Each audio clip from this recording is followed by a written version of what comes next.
Good day, two-wheelers around the world. Zack here with RevZilla, and a very warm welcome to yet another episode of Daily Rider.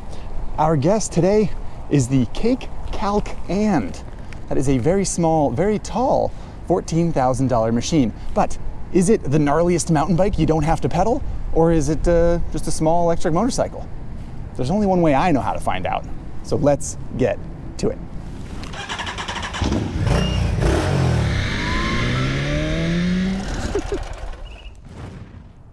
Okie dokie, everybody. Kalk, and quick notes about the name here. Here it is, Kalk. Of course, you clicked on the video next to this word, so you know how it's spelled. I thought it was pronounced Kalk, I think understandably, but it's pronounced Kalk, which I'm told is the Swedish word for limestone, or at least the type of limestone that makes up the bedrock and most of the earth of the island where this bike was designed near Stockholm in Sweden. And the ampersand after the Kalk and is a reference to the dual sport nature of the bike, off-road, on-road, off-road and on-road. Anyway, componentry. Obviously, electric motorcycle is packaging is different and kind of odd. This one's very industrial in the way that it's designed. It's sort of sleek and interesting looking. They chose to mount the battery very high up here, which makes for a real flat seat.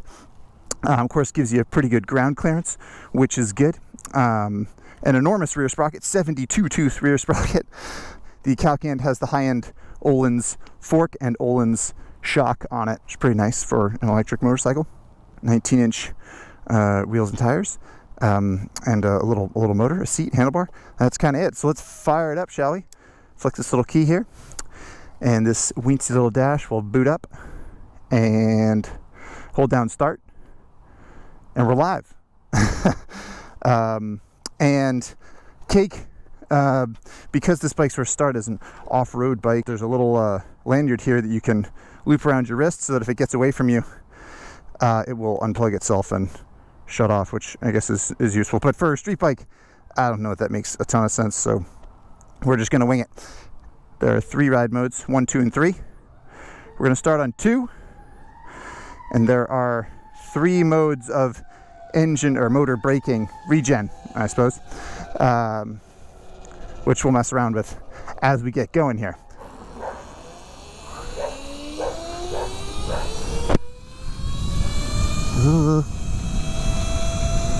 I'm in ride mode 2 here. The ride modes, for what it's worth, ride mode 1 is the sort of slowest and softest, and then 2 has a little more power, and then 3 is sort of full sauce. So we'll get to 3 eventually. 1 is like not even really enough to keep up with traffic on a surface street. So it's an electric motor. I forget what it's called, like an internal magnet motor. That's what the spec sheet says. I'm not so good with the electric motorcycle specs, if I'm honest. And now, I'm forgetting the horsepower claim off the top of my head. It's 10 kilowatts, 13.5 horsepower. I think it's 13.5 horsepower claimed, I believe. But the specs, as always, are in the description of this video, so you can check those out if you like. The other spec you'll find in there is the seat height, which is 35.8 inches. Yes, 35.8 inches with very tall seat height, but obviously it is a small machine, 180 pounds on the Daily Rider scales. So even though the seat height is tall, it is not an intimidating bike to step up to. The seat height is unladen, obviously, too. So when you sit on it, it squats a little bit, especially being a small machine. Another thing I'll say about the seat is that it's fairly wide, actually. Because the battery is mounted pretty high up there, they needed to make this fairly wide. A buddy of mine who rode this back to back with he has a KTM 250 SXF. He said he measured the width of the top of the seat, and this is twice as wide as a 250 XSF KTM. So something to keep in mind. Seat is oddly wide. It's not too wide, I wouldn't say, but we'll get to more talk about the seat a little bit later.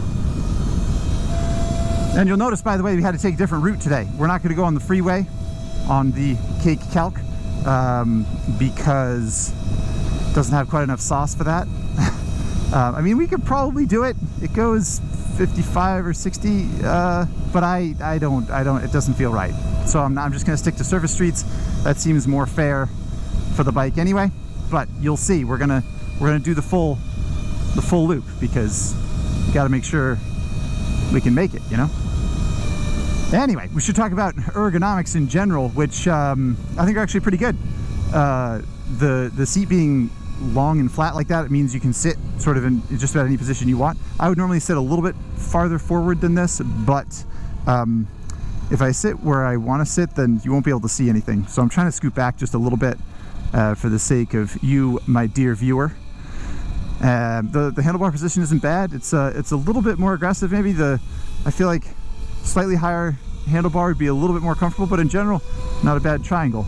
And the foot pegs are nice and burly, sort of like off-road spiky foot pegs. I think that it's actually, from a rider shape standpoint, pretty reasonable place to sit. All that being said about the rider triangle, which I believe is pretty nice shape, the seat itself is I want to make sure I use the right word. It's just horrible. It's terrible. 1 star, maybe 0 stars. It's amazingly bad. I don't know what they made it out of. Maybe perhaps some kind of hardwood initially, and then they thought, I don't know, let's try like a nice soft pine. And then they tried that, and they thought, let's go a little softer. So we use this foam, which is just not good. All right, so we're at max sauce right now in ride mode 2. We're going 45 miles an hour. This speedo is pretty optimistic. I think we're going more like 40, high 30s right now. I tested it next to another bike. Motorcycle speedometers are often a little bit optimistic regardless, and this one is especially so, I feel. One thing I am gonna do is flick it over to, let me see here. Yeah, engine brake 2.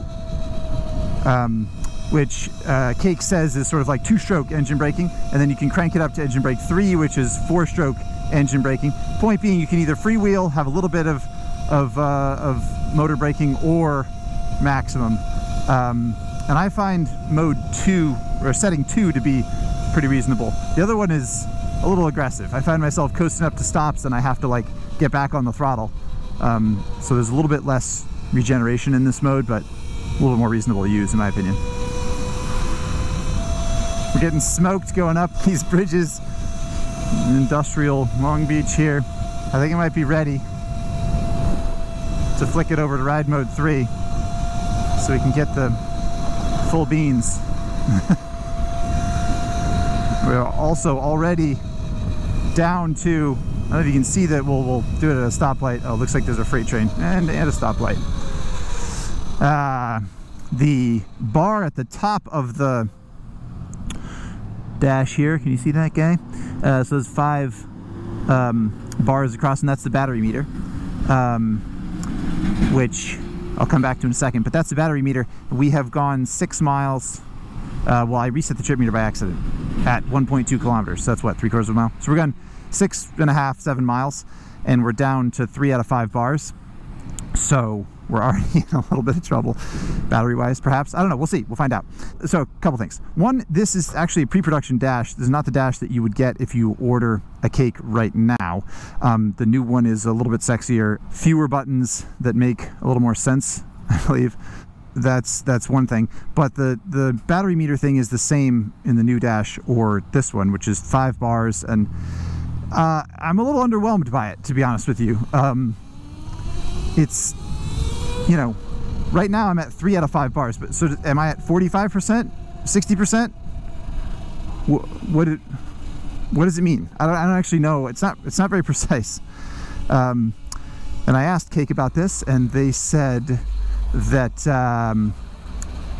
there will be some connectivity for the app, an app, and you'll be able to see exact percentage on your phone. But as it stands, I really want to make this light. Yeah. All right. As it stands, you don't see exact percentage. You just see these bars, and the only way to see the exact percentage of the battery is to take the seat off and look at the top of the battery where there's a percentage meter for some reason, but it doesn't exist in the dash. Suspension is pretty good though, hitting all these nasty bumps in this industrial section here, all tore up by semi trucks and whatnot. The spring rates are fairly soft, it being a small bike and everything, but the damping is a little odd. I don't think the schedules are quite right, if I'm honest. But let's take a little detour here, shall we? Because this is the kind of thing that the Cake is going to get at, go down a set of railroad tracks. So now that I'm standing up, the seat's not so bad. It's pretty rad for stuff like this. That guy appears to disapprove of my hood rat business. But yeah, bike's pretty fun for that kind of thing. We'll do some more railroad tracks later, obviously. Just trying to check behind myself here. And I can give you the mirror report, which is that they're terrible. Just terrible. I mean, I guess they're not, I guess they could be worse. But like, the angle is not easy to sort out. They're sort of like tall and ugly, and they went with the square shape as a sort of, you know, to keep with the boxy kind of industrial design of the bike, and that's fine. But they like stick up like antenna, they look dorky, and a lot of times mirrors being ugly is a sure sign that they'll work pretty well, but these ones do not. The shape of the glass isn't quite right. They show too small an area behind the rider, so it's difficult to see much of a spread of what's going on behind you. Don't do it! The horn's pretty feeble. Can you hear it? I guess it's not too bad. Not really any worse than other motorcycle horns, which are terrible. I don't like it when people do that though, and they're at the intersection and they're sort of slowly creeping, especially in their tinted windows or whatever, and I can't see. I don't know what your eyes are doing. You could be about to pull out in front of me, for all I know. Alright, I've had it with ride mode 2. We're going ride mode 3. Engine braking 2. That's my preferred setup. Now we'll have full sauce. Crap. A little woolly.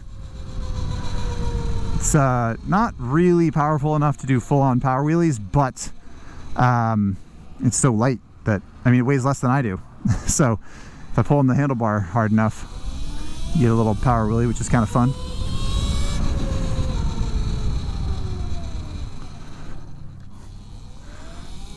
Okie doke, everybody. We've rejoined the Daily Rider route. Jumping into the neighborhood here. So here we go. Stop sign test. Footless stop. Number 1. Yeah. Juicy one. And you know, probably won't come as a huge surprise that the Cake is pretty great for whipping around a neighborhood. It's just so small and easy to handle and unintimidating, but certainly has enough juice to scoot along a surface street and keep ahead of traffic and that kind of thing. And yeah, balance at low speed is pretty good because you know, it's so wee. Yeah, ooh, had to shift my body a little bit there. 2 footless stops though. I got a good feeling about this. The throttle response is quite good. I really like, it's one of my favorite things about this bike is that I feel like the throttle pickup is gentle and smooth in all the ride modes, including the sauciest one that we're in right now. It's easy to control, it's easy to learn. The other thing I'd like to say is that the brakes are pretty bad. Well, oddly, the front brake, which yeah, I meant to talk about that earlier. It's sort of a, I don't know, small to medium to small sized rotor with a little formula caliper. What's interesting about it is that the front brake is pretty bad. The back brake is viciously powerful, just really strong. So I don't know if the pads got glazed on this bike or something, but I'm a little disappointed in the front brake. I feel like you really got to clamp on it to pick up the back end or anything like that. And the back brake's oddly strong. Anyway, didn't have to wait too long at that green light, or red light rather. That's nice. Didn't get much of a wheelie that time.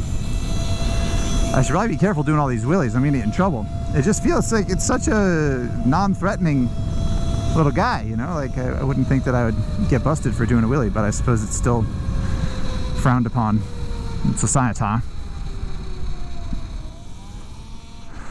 All right, last footless stop in the run here. Oh, had to take my foot off the foot peg and went to full lock, which reminded me to talk about full lock later because it's a little bit sketchy. Yeah, cleaned all the footless stops, I believe. I wasn't looking at the speedometer the whole time, so you tell me. Perhaps I fibbed one of them, but no surprise really. Such a light, agile machine. The footless stops are pretty easy to tackle. Aside from the steering lock, which I'm going to try and do a footless stop right here. I'm going to come to a stop and look at this is full steering sweep. Like it's like a little mountain bike kind of thing, right? Like why? Doesn't make sense to me. It's odd. It's not like, I mean, maybe not like Tuono steering sweep or anything, but definitely not as much as a dirt bike or something, which strange. And when I asked Cake, the answer was that the steering stops are supposed to be super robust. They want to be real burly so that if you chuck it down a mountain bike trail and it goes end over end, it doesn't break anything in there, which is kind of fair because motorcycle steering stops historically aren't burly enough. I mean, they break sometimes. But I think that's a flimsy excuse, frankly. I don't understand why the steering sweep isn't greater. We'll see how it does in the U-turn test, I suppose. More to the point, we are in Lover's Lane here, where we talk about passenger accommodations, and there are no passenger accommodations on the Cake, Kalk, and. In fact, there's a sticker that says, what does it say? Never carry passengers. Which sort of feels like, you know, life advice more than a warning sticker. But anyway, it does not accommodate passengers, and don't even try, is what it says. All right, we're into our Twisty Road section, and twisty mountain roads are not exactly the Cake's forte, you might say. It handles okay, a little spindly, and the tire shape is kind of unique, but yeah, it's fine. Little Twisty Road section does make me think about one of the things that I think is kind of fun about an electric motorcycle in general is I often find that it's very serene, you know? I like the sound of an engine as much as the next person, and certainly, you know, especially the ones that sound particularly good.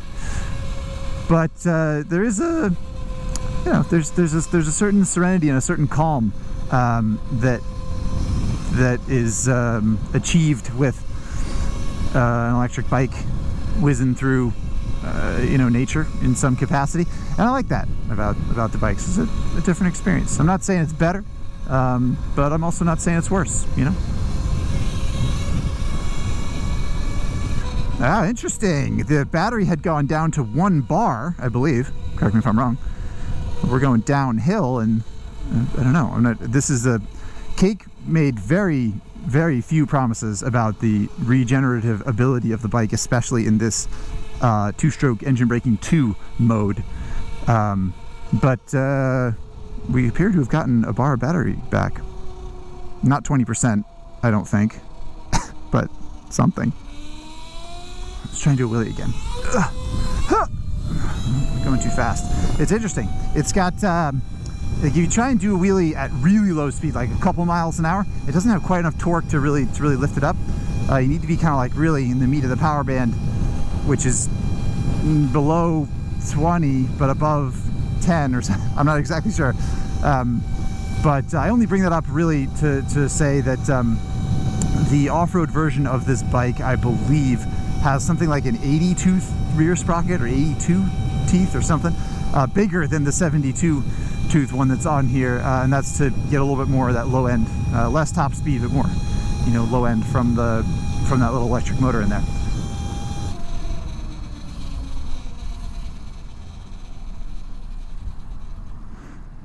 There's this sweet jump up here. that I found on the Super 73 electric bicycle, and I hit it on the KLX 300 SM as well. But like under those trees up there, it's a big like lump of pavement, and I think it's pretty fun to hit on appropriate machines. I don't know. We gotta come up with a name for that tree jump. I'm just spitballing here. Please put your suggestions below. Okay, away we go. Change lanes here. Here it comes. Alley-oop.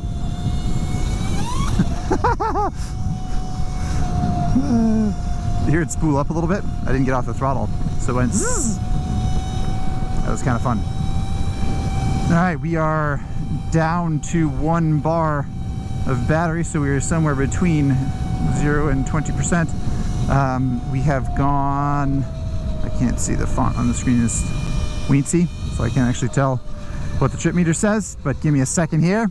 Come to a stop, and I will check it. We have gone 19.6 plus a little bit, right? Plus 3/4 of a mile, something like that. So we're over 20 miles now, down to 1 bar of battery. Cake claims, I think, 50 or 51 miles of range, up to 50 or 51 miles of range, I believe.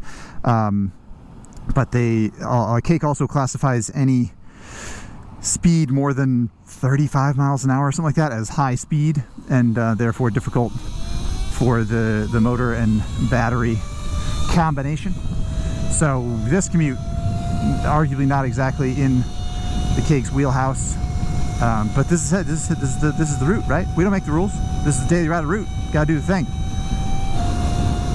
I think it's only fair to, as we head for our dirt shortcut here, to talk about the use case for the Cake and how it was in fact designed on an island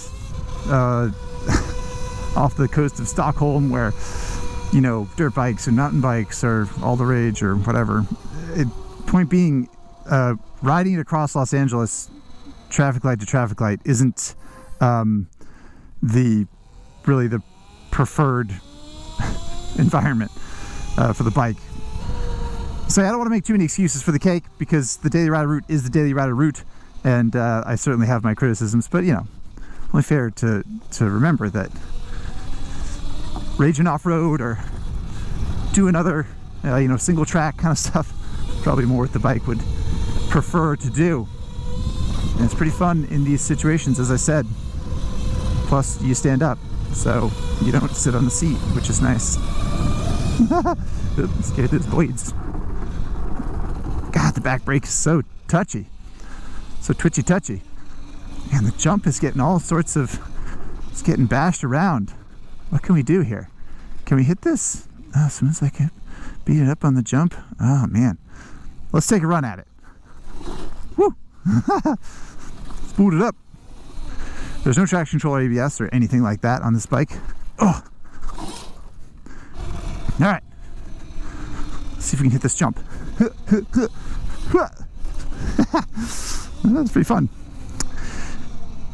Pretty fun in the dirty stuff, you gotta say.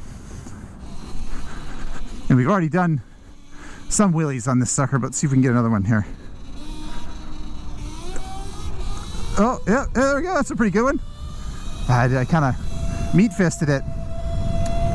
I'm, it's so different than a gas engine. But you can do wheelies, is the point. And if you had one, you'd probably get better at them, which is good. Oh, there we go.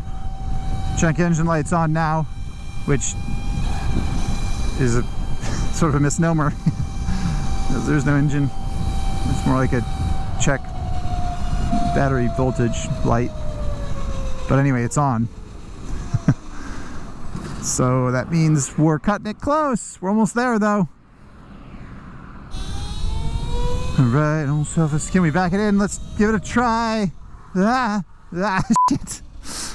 Yeah, you can back it in, but it's it's tricky. The motor doesn't keep the back wheel turning, so it just kind of locks up. It's a little bit harder to modulate.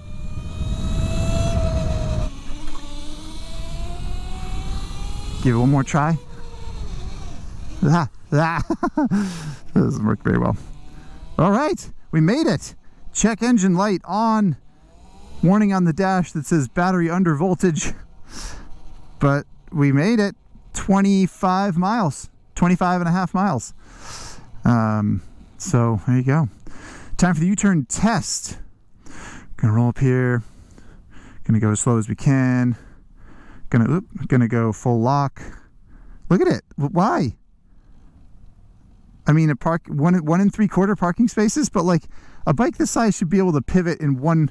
I mean, we should be able to just like slant, but yeah, I don't know. I know that's a little thing, but I don't really agree with it. Don't really agree with it. Little endo.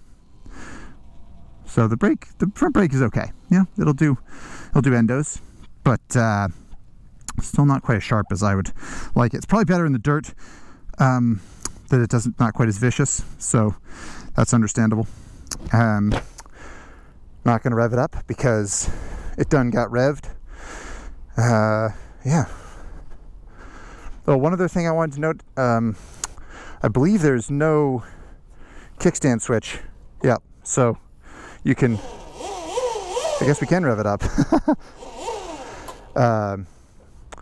Which I feel like is a little bit of a miss, especially it'd be easy to leave this thing like this and someone would be like, oh, cool, and like someone comes up and twists the grip and it'll freak out, and I don't know, seems like something they could have done. But yeah, there you go. Cake, Kalk, and Daily Rider made it the distance. I was worried.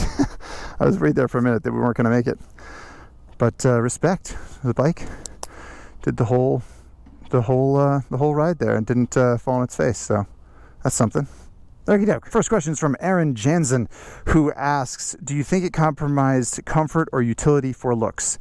100% yes, I do. You know, I think it's kind of sharp, and I've gotten a lot of compliments of sitting at stoplights and people have been like, oh, what is that thing? That thing's rad. And yeah, I think that's part of what this thing is, right? It has to be attractive to a new or different demographic to a certain extent.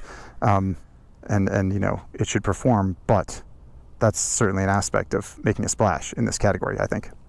Next question is from Brick is Red. What else could you get for $14,000 as a comparison? Yeah, so that's certainly something to consider and think about with this bike is, I mean, I don't know, what else could you get? A Tuono, just about. You could get an R9T, you could get an Africa Twin, you could get a couple of bikes, really. So yeah, it's not a the value proposition is tough. There's no two ways about it. It's a, you know, this company started 2 years ago or 3 years ago, and they've been in they've established in the United States in 2019, I believe. So they're getting going here. They don't have there's no economy of scale. They don't have the ability to, they don't already have motorcycle manufacturing. They're trying to make it work. Maybe it's incredibly overpriced. That's up to you to decide. But the point is, they're not operating at the same level as an actual motorcycle manufacturer. And the price shows that for sure. Next question is from Jack Norton 07, who asks, has it got some legit off-road chops, or is it just a cool city runabout?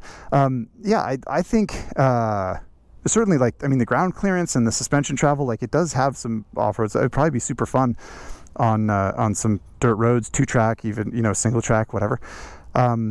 However, and I didn't ride it in really gnarly off-road situations. I just sort of trundled down railroad tracks and you know, messed around in urban environments.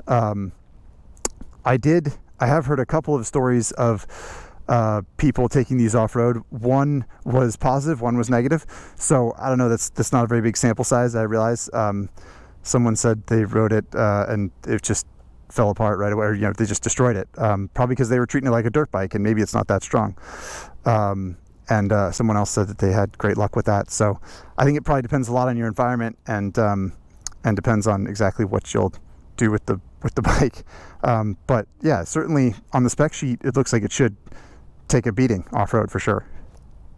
Next up, Rather Large Pie asks the question, what justifies that very high price? Why get this over a zero? So another question about the price, no surprise there. But it brought up zero, which I think is a good, Yeah, zero is sort of the stepping stone between motorcycling and something like this. This is very kind of like avant-garde and niche and different and weird, whereas zero is making real electric motorcycles for motorcyclists that are actually like motorcycles that weigh 350, 450 pounds and can go 100 miles, and they cost $11,000, $15,000, whatever, depending which model you get and all that jazz.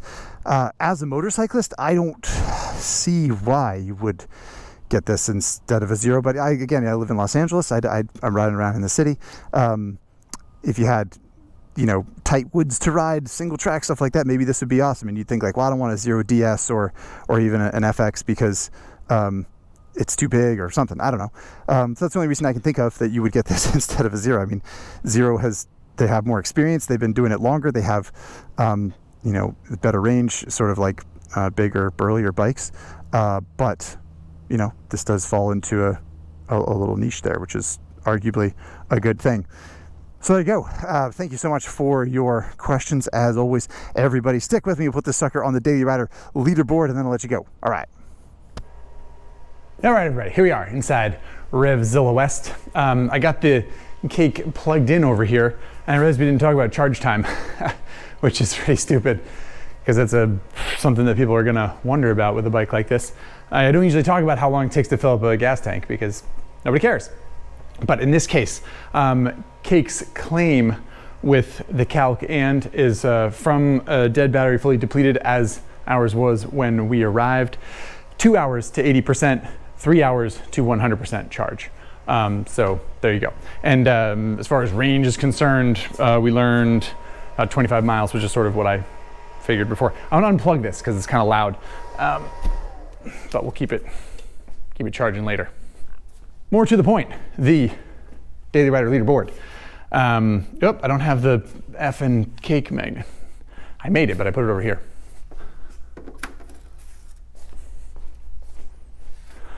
Okay, now we got the magnet on the thing. And now my phone's ringing. It's Spurge and Dunbar. Spurge. Mr. Quartz, I presume? I'm filming the Daily Rider outro. Can I give you a call back in like 5 minutes? You call me whenever is good for you, homie. I'll talk to you soon. Bye. Bye. Spurge and Dunbar, everybody. Okay, where were we? Cake, Kalk and. And just as a friendly reminder of the leaderboard, as usual, our 1250 GS multi-stride V4 versus 650 holding down the top spots there. This is the normal slew of bikes that you're not familiar with. You're very lucky you can go binge the whole Daily Rider collection as we speak, all 25 of these bikes or something like that. Anywho, as far as the Cake Kalk is concerned, you probably won't be hugely surprised that it's going to be near the bottom of the leaderboard. So, keeping that in mind, we've got the Super 73 electric bicycle down here near the bottom, which you'll remember I didn't love. Dumb and Dumber Hog, of course. Gixxer Dave, that is the Suzuki GSX-R 1000 that we bought for $3,000 for an episode of CTXP, and Dave the Gixxer's right there. No mirrors, no speedometer, no rules, kind of a sketchy street bike and a little bit uncomfortable. But I'd probably still rather ride that to work than the Cake. So that's a tricky one. Let's see, it's gonna go down here.